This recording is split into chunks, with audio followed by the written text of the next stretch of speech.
Hello Year 2. Today I'm going to read you Chapter 7 of the Ickabog. And Chapter 7 is called Lord Spittleworth Tells Tales. That night, the two lords dined as usual with King Fred. After a sumptuous meal of Baronstown venison accompanied by the finest Jeroboam wine, followed by a selection of Kurdsburg cheeses and some of Miss Beamish's feather-light fairies' cradles, Lord Spittleworth decided the moment had come. He cleared his throat, then said, "I do hope, Your Majesty, that you weren't disturbed by the disgusting fight among the children in the courtyard this afternoon." "Fight?" repeated King Fred, who'd been talking to his tailor about the design for a new cloak, so had heard nothing. "What fight?"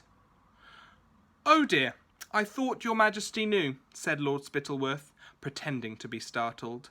"Perhaps Major Beamish could tell you all about it." But King Fred was amused rather than disturbed. "Oh, I believe scuffles among children are quite usual, Spittleworth." Spittleworth and Flapoon exchanged looks behind the king's back, and Spittleworth tried again. "Your Majesty is, as ever, the very soul of kindness," said Spittleworth.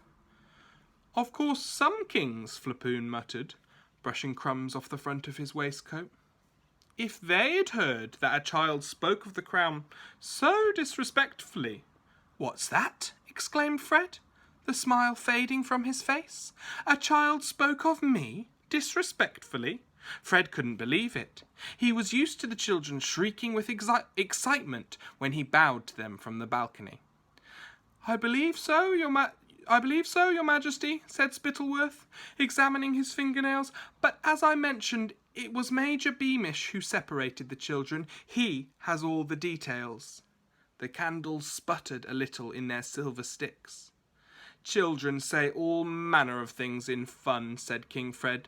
"Doubtless the child meant no harm." "Sounded like bally treason to me," said Flapoon. "But," said Spittleworth swiftly, "it is Major Beamish who knows the details. Flapoon and I may have perhaps misheard." Fred sipped his wine. At that moment a footman entered the room to remove the pudding plates. "Cankerby," said King Fred, for such was the footman's name. "Fetch Major Beamish here."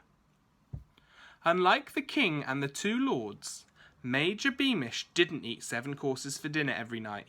He had finished his supper hours ago and was getting ready for bed when the summons from the king arrived. The Major hastily swapped his pajamas for his uniform and dashed back to the palace, by which time King Fred, Lord Spittleworth and Lord Flapoon had retired to the yellow parlour, where they were sitting on satin armchairs drinking more Jeroboam wine, and in Flapoon's case eating a second plate of fairies' cradles. "Ah, Beamish," said King Fred as the Major made a deep bow. "I hear there was a little commotion in the courtyard this afternoon." The Major's heart sank. He had hoped that news of Bert and Daisy's fight wouldn't reach the king's ears. "Oh, it was really nothing, Your Majesty," said Beamish. Come, Beamish," said Flapoon. "You should be proud that you've taught your son not to tolerate traitors." There was no question of treachery," said Major Beamish. "They're only children, my lord." "Do I understand that your son defended me?" said King Fred. Major Beamish was in a most unfortunate position. He didn't want to tell the king what Daisy had said. Whatever his own loyalty to the king, he quite understood why the motherless little girl felt the way she did about Fred, and the last thing he wanted to do was get her into trouble. At the same time, he was well aware that there were 20 witnesses who could tell the king exactly what Daisy had said, and was sure that if he lied, Lord Spittleworth and Lord Flapoon would tell the king that he, Major Beamish, was also disloyal and treacherous. "Yes, Your Majesty, it is true my son Bert defended you," said Major Beamish. "However, allowance must surely be made for the little girl who said the unfortunate thing about Your Majesty.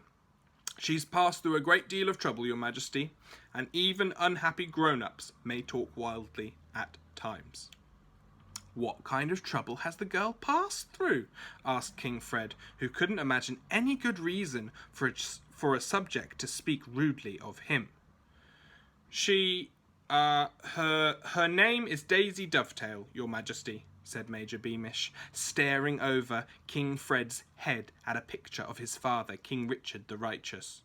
"Her mother was the seamstress who, Yes, I remember," said King Fred, loudly cutting Major Beamish off. "Very well then, Beamish, off you go." Somewhat relieved, Major Beamish bowed deeply again and had almost reached the door when he heard the King's voice. "What exactly did the girl say, Beamish?" Major Beamish paused with his hand on the doorknob. There was nothing else for it but to tell the truth. "She said that your Majesty is selfish, vain, and cruel," said Major Beamish. Not daring to look at the King, he left the room. And that's the end of chapter 7.